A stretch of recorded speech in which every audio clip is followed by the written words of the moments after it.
We speak to SABC News Political Editor Mzwandile Mbeje. Mzwandile, thank you so much for joining us. Really do appreciate it. Big news this week. Of course, the Matlanga Commission will be grabbing a great deal of the attention as it begins its work. It's finally being able to secure IT equipment. And of course, we'll hear for the first time more detailed and corroborative evidence with regards to the claims that were made by the KZN Police Commissioner Mkwanazi. What will you specifically be looking out for there? Well, a very good afternoon to you, Oliver, and the viewers. Indeed, it is going to be a big week because when the news broke of General Mkwanazi holding that press conference, saying all sorts of things, really, which has led us to this. Everyone wanted to have the answers, and everyone looked up to the leader of the country, which is the president. And the president then did, obviously, set up that commission. So what we are waiting to hear, really, it's beyond what General Mkwanazi was saying. The claims are there. So now that the claims are there, so he will now be under oath, so he will have to prove some of what he will be saying, because there are people who have been disputing that. So if you've been disputing that, so he now has the opportunity to say, I said this because this is the kind of evidence I have. So they will also have that opportunity to rebut it if they obviously can do that. So it's going to be a very interesting situation. We expect him to be the first witness, and then, of course, because he is the man who set the pigeon among the cats.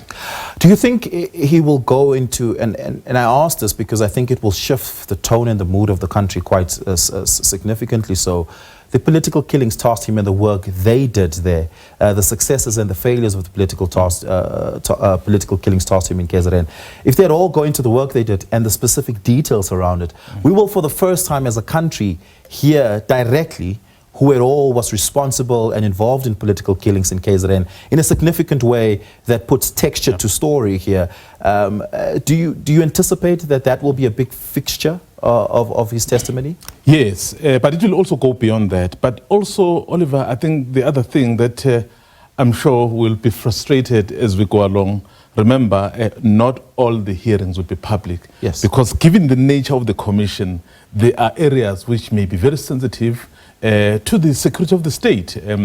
Remember, each and every country, each and every state has its own secrets that are very crucial to its very existence. So some of what General Mkwanazi spoke about may revolve around that. So I guess where those issues are to be discussed, so we may not necessarily have the opportunity, but of course the judge and whoever is involved, so they will be able to deal with those matters. So it will depend on the kind of extent of that evidence. How much does it compromise the national security? If it did compromise it, so obviously that will be held behind closed doors. But the fact of the matter is that the commission is here.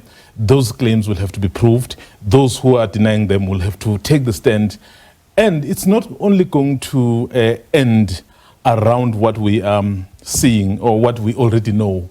We expect other people really to come in here. So names that we do know and names that we do not know. Certainly. It will be quite interesting. In fact, we have a very interesting 3 months ahead and possibly six months. Yeah. FNB Stadium tomorrow, ANC councillors across the country are meeting. Do you think this might be a little too late for the ANC to try and turn around its local government fortunes, or is a gathering like this crucial and important in actually getting it to turn around?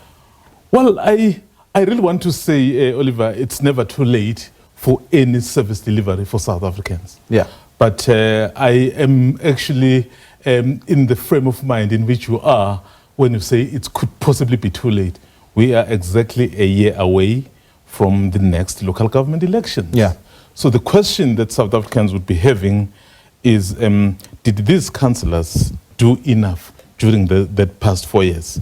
When the ANC president spoke to the councillors of the ANC, so will he stand there proudly declaring that the past 4 years have been excellent, or he will be saying we could have done better?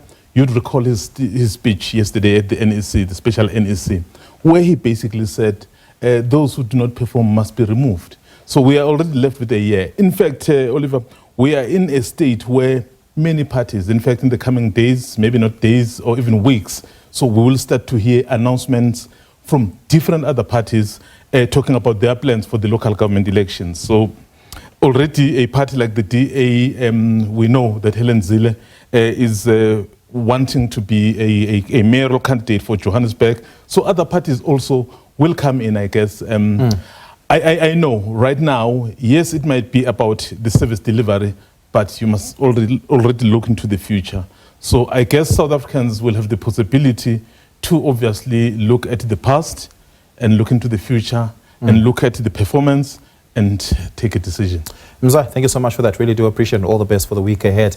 Quite a big political week for the ANC in trying to get their electoral fortunes next year to turn around. And of course, the Matlanga Commission. It must be noted that the Parliamentary Ad Hoc Committee's work is also set to begin this month as well. And there's a tussle between the Commission and the committee around its scheduling and diaries, and of course, who has a more important mandate than the other, just is the nature of South African politics.